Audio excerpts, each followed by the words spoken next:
نبی پاک صلی اللہ علیہ وسلم رہن دو بھائی آئے رہن دو بنا رہے ہیں رہن دو جو بیٹھ جاؤ اللہ رب العالمین نے بیان فرمایا کہ انک لا تہدی من احببت ولکن اللہ یہدی من یشاء کہ اے نبی پاک صلی اللہ علیہ وسلم آپ کسی کو ہدایت نہیں دے سکتے، یعنی ہم جس کو چاہیں گے اس کو ہدایت دیں گے۔ دراصل مسئلہ یوں ہے کہ اللہ کے نبی کریم صلی اللہ علیہ وسلم کے چچا جان ابو طالب، حضرت ابو طالب، جنہوں نے اللہ کے نبی کریم صلی اللہ علیہ وسلم کی اور مسلمانوں کی خوب مدد فرمائی، وہ ایمان لے کر کے نہیں آئے تھے، لیکن انہوں نے جب جس وقت جہاں اللہ کے نبی کریم صلی اللہ علیہ وسلم کو اس دور سے اس وقت سے جب ظالموں نے آپ کو گھیرا تھا، ابو جہل نے، سفیان نے اور بہت بڑے بڑے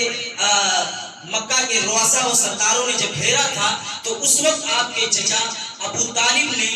آپ صلی اللہ علیہ وسلم کا ساتھ دیا تھا اور آپ صلی اللہ علیہ وسلم کے کندھے سے کندھا ملا کر کے دشمنوں کا مقابلہ کیا تھا۔ لیکن جب ان کا آخری وقت اور آخری ٹائم آیا تو انہوں نے اللہ کے نبی کریم صلی اللہ علیہ وسلم نے یہ خواہش ظاہر کی، یہ اظہار کیا کہ چچا جان ایمان لے کر کے چلے آئے، اسلام لے کر کے چلے آئے۔ جب وہ اللہ کے نبی کریم صلی اللہ علیہ وسلم ان کا آخری وقت تھا تو اللہ کے نبی کریم صلی اللہ علیہ وسلم ان کے سرہانے کھڑے ہوئے تھے، بیٹھے ہوئے تھے اور کہہ رہے تھے اے اللہ، اے میرے چچا جان، آپ کہہ دیجئے قولوا لا الہ الا اللہ تفلحوا،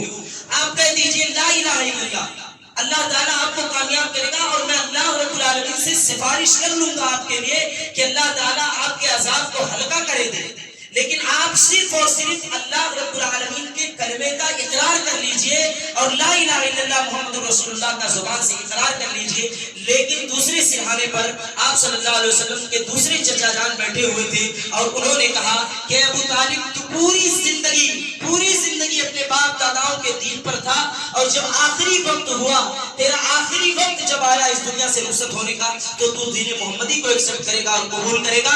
یہ ہرگز ایسا نہیں ہو سکتا ہے، تو ایسا نہ کر ورنہ تو گمراہ ہو جائے گا۔ اسی پر اللہ رب العالمین نے یہ آیت نازل فرمائی کہ انک لا تہدی من احببت ولکن اللہ یہدی من یشاء، اللہ جسے چاہے گا اسے ہدایت دے گا۔ میں، آپ، پورا سماج، پورا معاشرہ، پوری سوسائٹی اگر کسی کے پیچھے پڑ جائے نماز پڑھانے کے لیے، روزہ رکھنے کے لیے، صدقہ و خیرات کرنے کے لیے، اچھے کام کرنے کے لیے، زکات کی ادائیگی کرنے کے لیے، ڈیلی گھنٹوں اگر اس پر تقریر ہو، لیکن اللہ رب العالمین اگر کسی کو ہدایت نہ دے تو بندے کے حق میں اختیار، اتنی پاور اللہ نے اس کو نہیں دی ہے کہ اس کو سیدھے راستے پر لا سکتا ہے۔ ہمارا کام، آپ کا کام ہے لوگوں کو بتانا، سمجھانا، سکھانا، عمل کرنا اس کا کام ہے جس کے لیے یہ باتیں بتائی جا رہی ہیں۔ اللہ رب العالمین نے یہ آیت کریمہ نازل فرمائی۔ اور دوسری جگہ اللہ رب العالمین نے قارون کا تذکرہ کیا، ان قارون کان من قوم موسیٰ فبغى علیہم وآتیناہ من الکنوز ما ان مفاتحہ لتنوء بالعصبۃ اولي القوہ۔ اللہ رب العالمین نے قارون کا تذکرہ کیا کہ قارون کو ہم نے بہت مالدار بنایا تھا، اس کے پاس بہت زیادہ خزانہ تھا، وہ بہت امیر تھا، کئی سو لوگ اس کے خزانوں کی چابیاں اپنے کندھوں پر اور اونٹ کی سواریوں پر اس کے خزانے کی چابیاں لد کر کے جایا کرتی تھی۔ اللہ رب العالمین نے قارون کو اتنا خزانہ دیا تھا، لیکن وہ تکبر کر رہا تھا، وہ گھمنڈ کر رہا تھا، اللہ رب العالمین پر ایمان لانے والا نہیں تھا۔ قارون یہ بنی اسرائیل کے قوم میں سے تھا، موسیٰ علیہ السلام کے قوم میں سے تھا، لیکن اللہ نے اس کو مال و دولت سے نوازا، مال کی وجہ سے، پراپرٹی کی وجہ سے، دولت کی وجہ سے یہ گھمنڈ اور تکبر میں پڑ گیا۔ اللہ رب العالمین نے کہا ہم نے قارون کو زمین کے اندر دھسا دیا۔ اور وہ شعر آپ کو علامہ اقبال کا یاد ہونا چاہیے، تھا حکومت کا فرعون کو بھی نشہ، تھا حکومت کا فرعون کو بھی نشہ،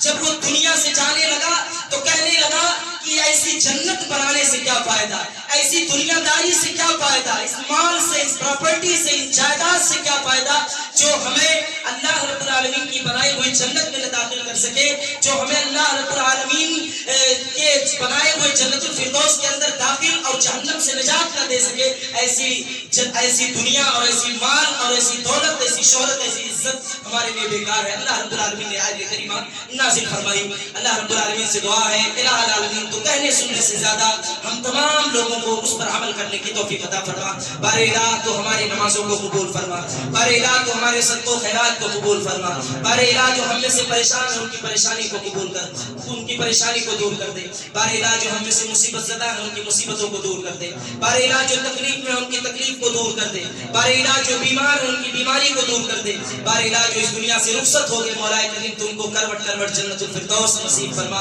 بار الہ تو ان کو قبر کے عذاب سے بچا، ان کو جہنم کی سختی سے بچا، بار الہ تو نے قبر کے اندر جو عذاب دیا جاتا ہے مولا کریم تو اس عذاب سے بچا، مولا کریم فلسطین کے مسلمانوں پر رحم فرما، اللہ رب العالمین جو فلسطین کے مسلمانوں کے اوپر ظالم ظلم ڈھا رہے ہیں مولا کریم تو ان کی کوششوں اور ان کی جو پلاننگ ہے اللہ رب العالمین تو ان کی پلاننگ کو تباہ و برباد کر دے، ان کی کوششوں کو تباہ و برباد کر دے، ان کو قارون کی طرح فرعون کی طرح زمین کے اندر دھسا دے اور لوگوں کے لیے نشان عبرت بنا دے، مولا کریم تو مسلمان فلسطین کے مسلمانوں کے اوپر رحم فرما، مولا کریم مسلمان بھائی دنیا کی کسی بھی خطے کسی بھی گوشے کے اندر پریشان ہوں ان کی پریشانی کو دور کر دے، ان کی تکلیف کو دور کر دے، مولا کریم جو اس دنیا کے اندر زندہ ہوں انہیں ایمان کے ساتھ زندہ رکھ، جب خاتمہ بالخیر ہو ایمان پر ہو، آمین۔ اقول قولی ھذا استغفر اللہ لی ولکم ولسائر المؤمنین فاستغفروہ انہ هو الغفور الرحیم۔ السلام علیکم۔